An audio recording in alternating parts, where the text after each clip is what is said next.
الحمد لله نحمده ونستعينه ونستغفره ونؤمن به ونتوكل عليه ونعوذ بالله من شرور أنفسنا ومن سيئات أعمالنا من يهده الله فلا مضل له ومن يضلله فلا هادي له ونشهد أن لا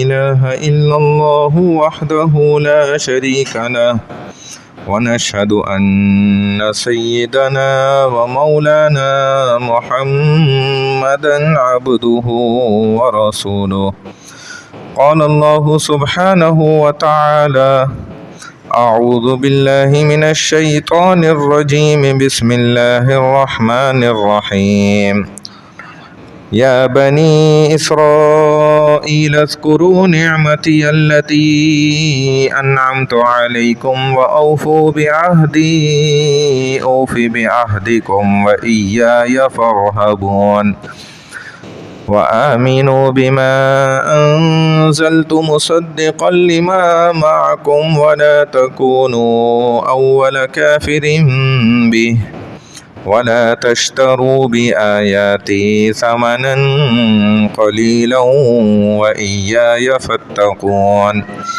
ولا تلبسوا الحق بالباطل وتكتموا الحق وأنتم تعلمون وأقيموا الصلاة وآتوا الزكاة واركعوا مع الراكعين أتأمرون الناس بالبر وتنسون أنفسكم وأنتم تتلون الكتاب أفلا تعقلون واستعينوا بالصبر والصلاة وإنها لكبيرة إلا على الخاشعين الذين يظنون أنهم ملاقو ربهم وأنهم إليه راجعون صدق الله العظيم۔ الف لام میم یہ پہلا پارہ ہے سورہ بقرہ، قرآن کی دوسری نمبر کی صورت ہے۔ اس کی آیات نمبر 40 سے لے کر 46 تک میں نے ابھی تلاوت کیا۔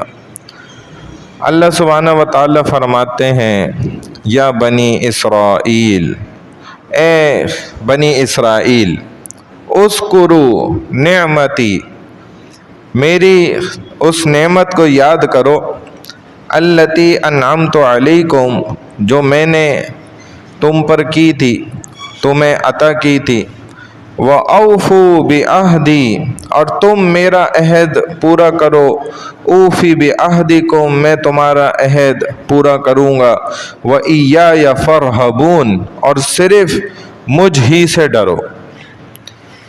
یہ آیت نمبر 40 ہے۔ تو بات ابتدا سے یہ شروع ہوئی تھی کہ ہم نے خود اللہ سے کہا اہدنا الصراط المستقیم، ہمیں سیدھے راستے پہ چلائیں۔ اللہ نے ہدی للمتقین، ہدایت متقین کے لیے ہے، پورا قرآن ہمارے سامنے رکھ دیا۔ پھر سلسلہ جڑتا چلا گیا اور کرتے کرتے آدم علیہ السلام کا واقعہ گزرا۔ اب یہ 5واں رکوع ہے، اور اس 5ویں رکوع یعنی کہ یوں سمجھ لیں کہ اس 5ویں رکوع سے لے کر جو 14واں رکوع آئے گا، یعنی کہ آیت نمبر یہ 40 ہے، اور یہاں سے لے کے آیت نمبر 123 تک مسلسل اللہ سبحانہ و تعالی بنی اسرائیل کا ذکر فرما رہے ہیں۔ ایک قوم کو لے کر اس کا ذکر اللہ کر رہے ہیں، اور یہاں پہ بتاتے ہیں کہ بنی اسرائیل یہ قوم کون سی ہے۔ پہلے تو اس بات کو سمجھنا ضروری چاہیے کہ بنی اسرائیل حقیقت میں حضرت یعقوب علیہ السلام کی اولاد میں سے ہیں، اور حضرت یعقوب علیہ السلام کی اصل آپ دیکھیں تو سیدنا ابراہیم علیہ الصلوۃ والسلام کی 3 ازواج تھیں، 3 بیویاں تھیں، اور ان میں سے جو پہلی بیوی ہیں حضرت قطورہ علیہ السلام، تو ان سے جو قبیلہ چلا تھا، جو قوم چلی تھی، وہ بنی قطورہ کہلاتی ہے، لیکن وہ سلسلہ اتنا زیادہ مشہور نہیں ہو سکا، ابتدا میں ہی گویا ختم ہو گیا اور مشہور نہیں ہوا۔ دوسری اہلیہ تھی حضرت ہاجرہ علیہ السلام، جن کے پیٹ سے، جن کے بطن سے حضرت سیدنا اسماعیل علیہ السلام، جو کہ ایک بڑی قربانی دینے والے ذبیح اللہ کہلاتے ہیں، ان کو لقب ملا، وہ پیدا ہوئے۔ پھر جن سے بنی اسرائیل کی بھی نسل آگے بڑھی، چلی نسل یہیں سے۔ اسی سے ایک مشہور قبیلہ جو آپ جانتے ہیں اچھی طرح، قریش قبیلہ، وہ بھی اسی سے آگے بڑھا نکلا۔ کیونکہ یہ باتیں سمجھنا اس لیے ضروری ہیں تاکہ ہمیں ایک تو بنی اسرائیل قوم کی اصل سمجھ آئے اور یہودیوں کی نسل سمجھ آئے۔ یہ سمجھنے کے لیے مسلمان کو اس کا پتہ ہونا ضروری ہے۔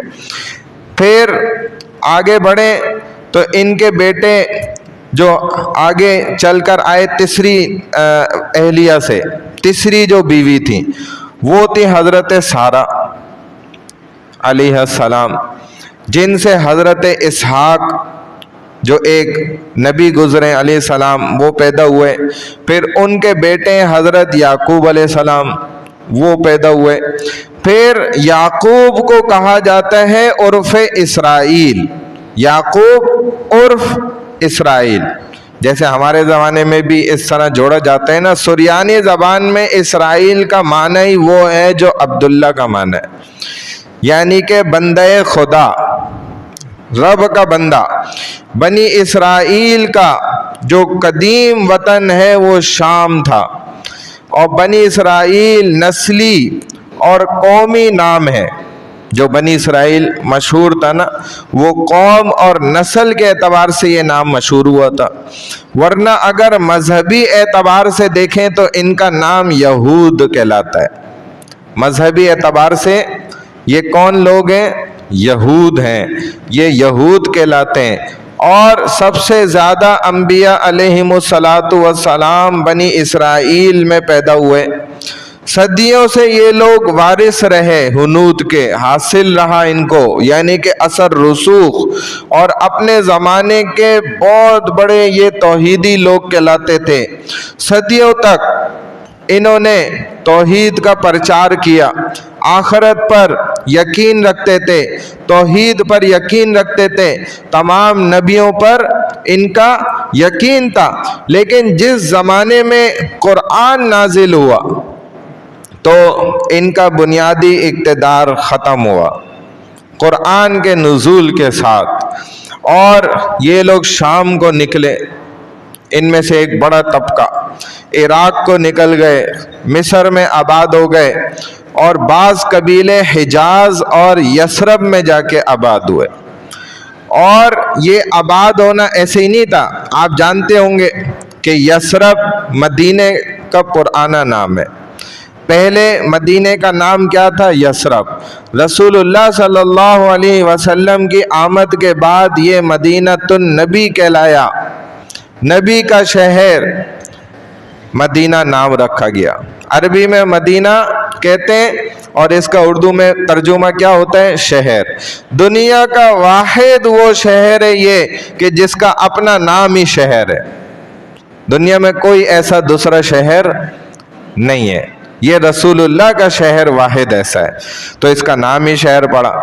تو یہودیوں کے کچھ لوگ نا یہاں یثرب میں تجارت اور زراعت کا پیشہ اختیار کیے ہوئے تھے، اور یہ ابتدا ہی سے اس لین دین کے معاملات کے اندر، تجارت کے اندر، زراعت کے اندر بہت ماہرین سمجھے جاتے تھے۔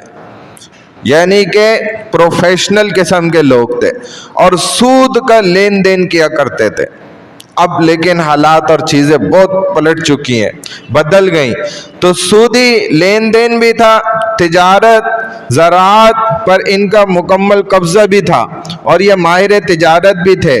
رسول اللہ صلی اللہ علیہ وسلم کی جب آمد ہوئی تو اس کے یہ منتظر بھی تھے. انہوں نے اپنی کتابوں میں یہ پڑھ رکھا تھا کہ ایک نبی آخر الزمان خاتم النبیین رسول اللہ صلی اللہ علیہ وسلم محمد نام کا, احمد نام کا آئے گا ضرور. ان کی کتابوں میں اشارے تھے. اور کہاں آئے گا؟ یثرب میں. حجاز اور یثرب کے علاقوں میں اس لیے یہ لوگ کوچ کر کے آ گئے, اور ان کے دماغ میں یہی چلتا تھا, ان کا ذہن میں یہی ہوتا تھا کہ یہ نبی جس طرح ہزاروں 1,24,000 کم و بیش نبیوں میں سے لاکھ سے زیادہ تو ہم ہی بنی اسرائیلیوں میں سے ہی آئے, اب یہ آخری نبی آ رہا ہے تو یہ بھی ہم میں سے ہی ہوں گے ضرور بے ضرور. ان کا دماغ اور ذہن مکمل طور پر اس چیز کے لیے تیار تھا. تبھی یہ رسول اللہ کی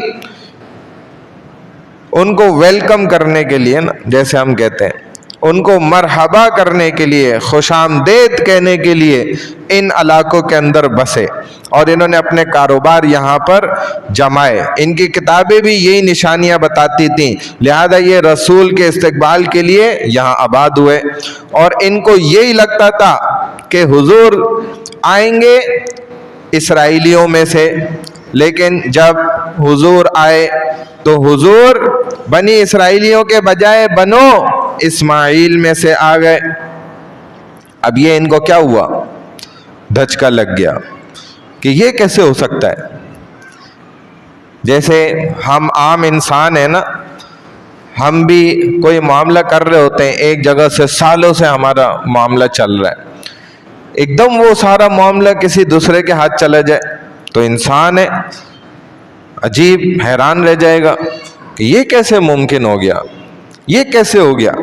تو لہذا اب بنی اسرائیلی چڑ گئے اور انہیں کوفت آنے لگی. جب ایسا ہو گیا تو ان کو حسد کی آگ نے گھیر لیا.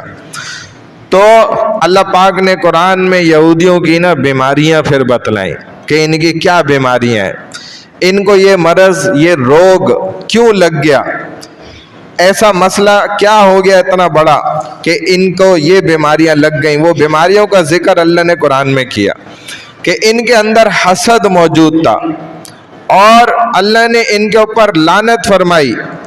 اور ایک حدیث میں نبی علیہ الصلوۃ والسلام نے فرمایا کہ اے لوگو, تم بھی پچھلی امتوں کے اتباع کرو گے, یہاں تک کہ ان میں سے بھی کوئی بغض کے بل میں گھسے گا, داخل ہوگا, اور تم بھی اس بغض کے بل کے اندر داخل ہو جاؤ گے. تو عجیب سی بات تھی. صحابہ نے فرمایا یا رسول اللہ, کیا آپ کا مطلب اس بات سے یہود و نصارہ ہیں؟ تو نبی علیہ الصلوۃ والسلام نے فرمایا کہ بالکل, ان کے علاوہ اور ہو کون سکتا ہے. آج ہم غور کر لیں, کتنے ہم میں سے ایسے مسلمان ہیں جو یہودیوں کے طریقوں کو پسند بھی کرتے ہیں اور ان پہ عمل بھی کرتے ہیں. یہودیزم کا نظام ہماری زندگی کے اندر, ہماری زندگیوں میں کیسے پھیلا ہوا ہے. ہمارے نوجوان نسل کو دیکھ لیں, پینٹ شرٹ پہننا کتنا ان کو پسند ہے. حتیٰ کہ شلوار قمیض کا کہہ دو تو کہتے ہیں ہم نے بچپن سے ہی نہیں پہنے, اس لیے ہمیں عادت ہی نہیں ہے. لباس, اب یہ یہودیوں کا لباس ہے. اگر رسول اللہ آ جائیں, دیکھ لیں, تو آپ کو کتنی شرمندگی ہو جائے کہ یہ وہ میری امت ہے جس کو میں نے یہودیوں سے دشمنی کرنا سکھایا تھا, یہ ان سے محبت کر کے بیٹھ گئے. بتائیں, یہ تو ہمیں مخالفت ہمارے نبی نے سکھلائی. رسول اللہ صلی اللہ علیہ وسلم نے ہمیں اپنی زندگی میں, آپ نے صرف دین کے معاملات میں یہودیوں کی مخالفت نہیں کی بلکہ دنیا کے معاملات میں بھی مخالفت کی. دیکھیں کتنی عجیب سی بات ہے. تو بہرحال اب ہم اپنے چاروں طرف اگر نظر دوڑائیں نا تو ہم یہودیوں کے بہت سے چنگل کے اندر اس وقت پھنسے ہوئے. اب حضور صلی اللہ علیہ وسلم تو آئے تھے امت کو بچانے، اب امت الٹا پھنسنے کے چکروں میں لگ گئی کہ ہم پکڑے جائیں، ہم پھنس جائیں کسی بھی طرح، بس دنیا ہماری نکل جائے. ابھی کل پرسوں کی بات ہے، میں ایک جگہ بیٹھا تھا تو 5-6 بندے اکٹھے تھے اور میں تھوڑا فاصلے پہ بیٹھا تھا، تو وہ باتیں کیا کر رہے تھے، ارے بھائی آپ تو بس امریکہ کا نظام دیکھیں، ان کی روڈیں دیکھیں، ان کے لوگوں کو دیکھیں، کیا نظم و ضبط ہے، کیا قانون ہے، کیسے زبردست اچھی صاف ستھری زندگی. ارے کم وقت تو تمہیں پتہ ہی کچھ نہیں ہے. ایک انگریز کے ساتھ تم ایک جگہ 5 منٹ نہیں گزار سکتے اگر وہ اپنے باڈی سپرے یوز نہ کرے نا. ایک دن تو گزارنا بڑی بات ہے. اگر وہ تم اس کے ساتھ بیٹھ گئے نا اور وہ باڈی سپرے یوز نہ کراؤ تو ناتے ہی نہیں.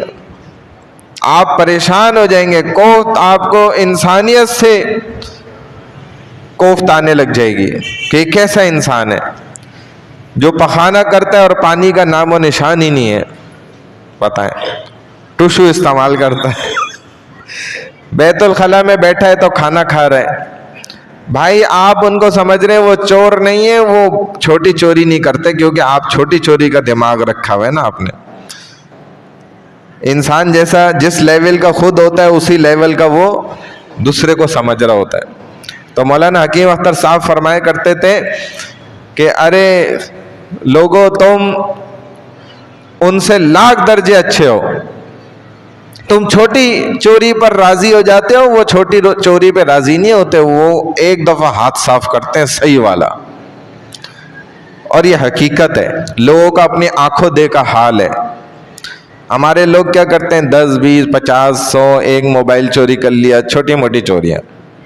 وہ ایک ساتھ ایسا ہاتھ مارتے ہیں کہ آپ کی 50 چوریاں ایک طرف، ان کی ایک چوری ایک طرف، وہ بھاری ہوگی، وزنی.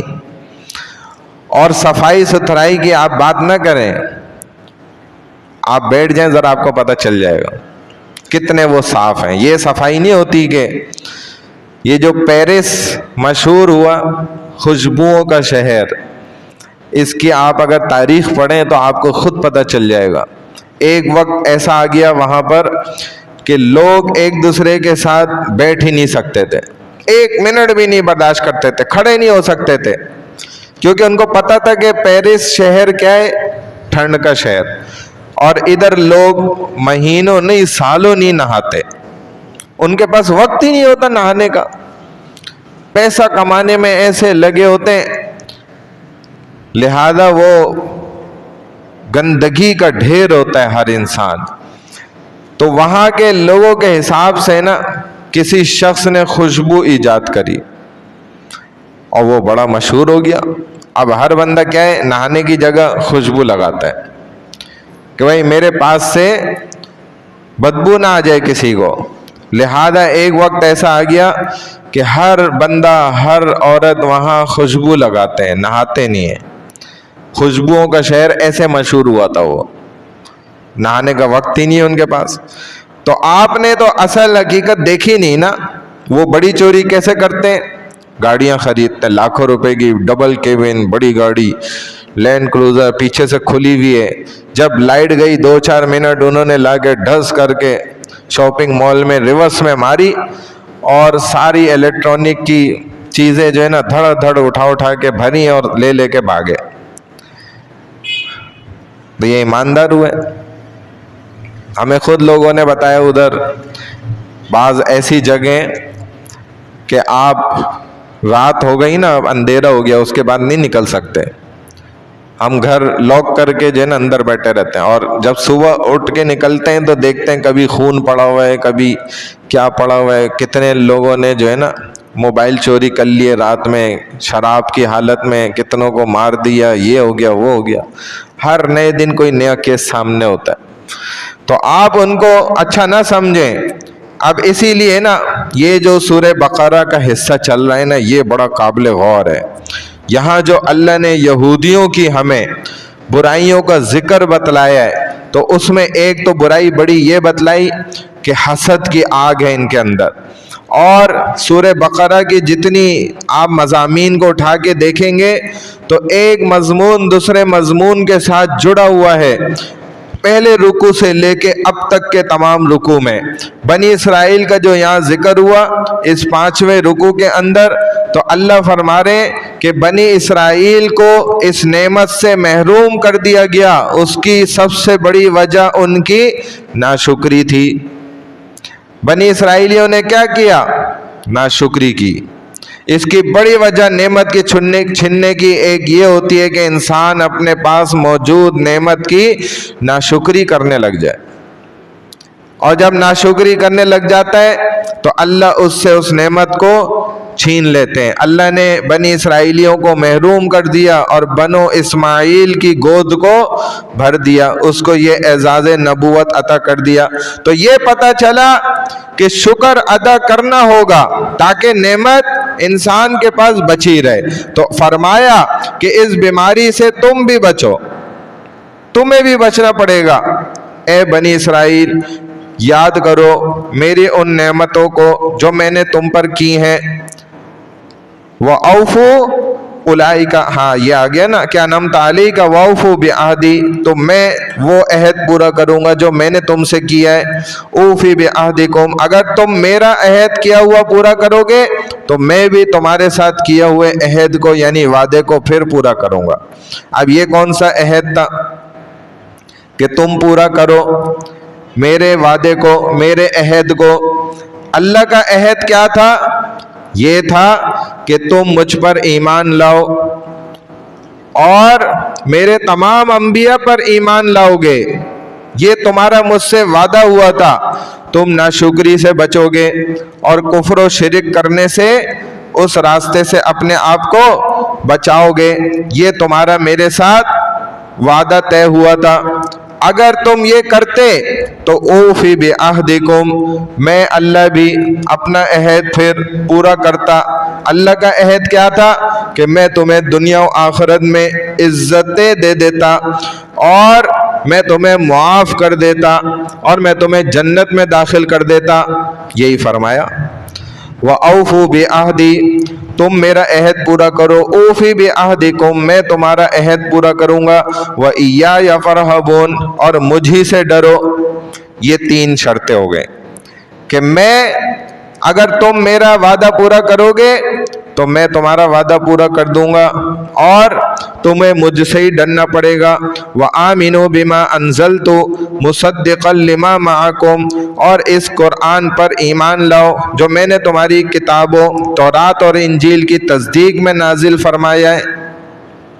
اب یہ دیکھیں اللہ فرماتے ہیں اس پر ایمان لے آؤ جو میں نے نازل کیا، اور وہ تصدیق بھی کرنے والا ہے اس کی جو تمہارے پاس ہے، یعنی کہ تورات کی صورت میں جو تمہارے پاس سچائیاں موجود ہیں وہ سب کی سب تصدیق کرتا ہے۔ قرآن پاک بھی جو تورات میں ہے وہ قرآن میں بھی موجود ہے۔ تورات میں بھی توحید کا ذکر ہے، قرآن میں بھی توحید کا ذکر ہے۔ تورات میں رسالت کا ذکر ہے، قرآن میں بھی رسالت کا ذکر ہے۔ تورات میں اللہ نے صراط مستقیم کو ذکر کیا، قرآن میں بھی اللہ نے صراط مستقیم کو ذکر کیا ہے۔ تورات میں بھی اللہ نے فحاشی چھوڑنے کا حکم دیا، قرآن میں بھی اللہ نے فحاشی کو ترک کرنے کا حکم دیا۔ سود کھانے سے اللہ نے تورات میں بھی روکا اور قرآن میں بھی اللہ نے سود کھانے سے روکا ہے، حکم دیا ہے۔ تورات پر اگر مکمل ایمان کرنا چاہتے ہو اپنا تو تمہیں قرآن کو بھی ماننا پڑے گا، اے یہودیوں، بنی اسرائیلیوں۔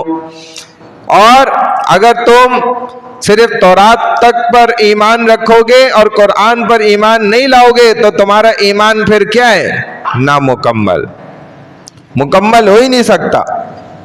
ایمان کامل کیسے ہوگا؟ کہ تمہیں قرآن کو بھی ماننا پڑے گا۔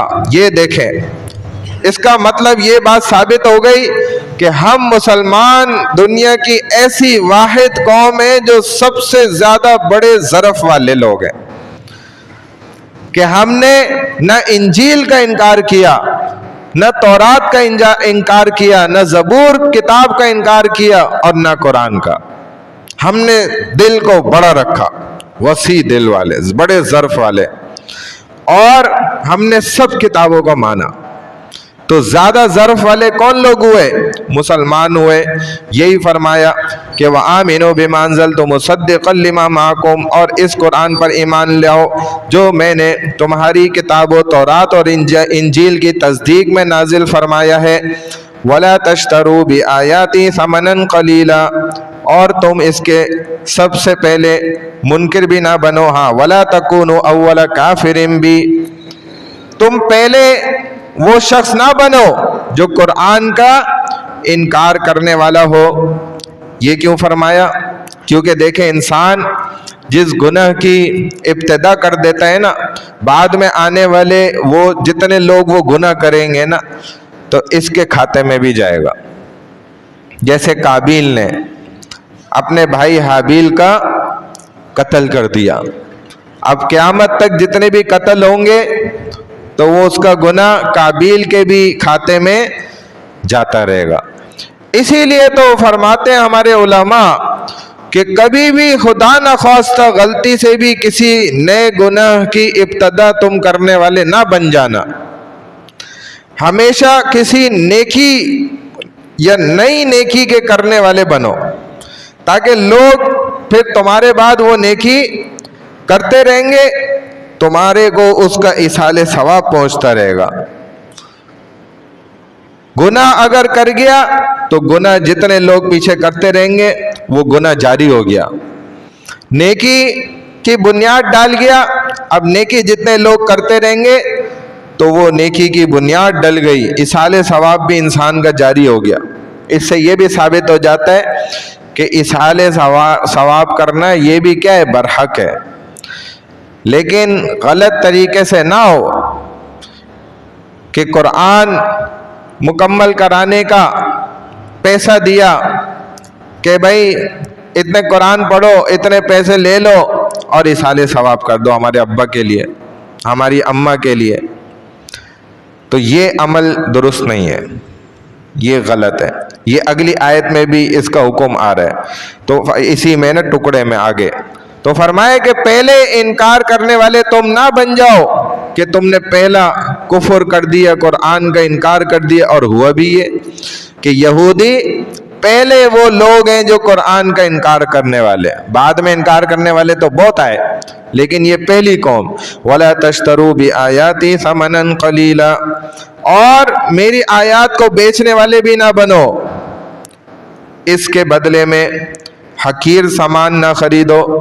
اور ثمنً قلیلا، بہت تھوڑا سا سامان، متاع قلیل، جو دنیا کا بہت تھوڑا سا سامان ہے، اس کے بدلے میں تم اللہ کی کسی بھی آیت کو مت بیچو، اللہ کے قرآن کو ہرگز مت بیچو، مطلب کسی بھی مادیت کی خاطر نہ، حق کو کبھی بھی مت چھوڑ دو۔ مراد کیا ہے کہ یعنی اللہ کی کتاب کو تھوڑے پیسے کے بدلے نہ بیچو، کیا زیادہ کے بدلے بیچ سکتے ہیں؟ یہ ایک اعتراض یہاں پر ہوتا ہے کہ اگر زیادہ کچھ مل رہا ہو تو پھر کیا ہم بیچ سکتے ہیں؟ اللہ نے خود فرمایا نا کہ تھوڑے کے بدلے نہ بیچو، تو کیا اگر یا اللہ زیادہ مل جائے تو پھر بیچ دیں؟ ہم آپ کی آیات کو یعنی کہ بیچنے کا مراد کیا ہے کہ مادیت کی خاطر حق کو چھوڑ دینا، حق بات جو اللہ نے قرآن میں بتائی اس کو چھوڑ دیا اور مادیت کو، دنیا کی چیز کو لے لیا۔ تو ثمنً قلیلا، بہت تھوڑے ٹکوں کے بدلے میں، متاع قلیلا، دنیا کے بہت تھوڑے سامان کے بدلے میں۔ اور دنیا ساری کی ساری، رسول اللہ صلی اللہ علیہ وسلم نے کیا فرمایا کہ اللہ فرماتے ہیں اللہ کی نظر میں دنیا کی کیا حیثیت ہے؟ مچھر کے پر کے برابر بھی نہیں۔ تو ساری دنیا ہی پھر کیا بن گئی؟ ثمنً قلیلا، بہت تھوڑی سی قیمت ہے۔ اگر تم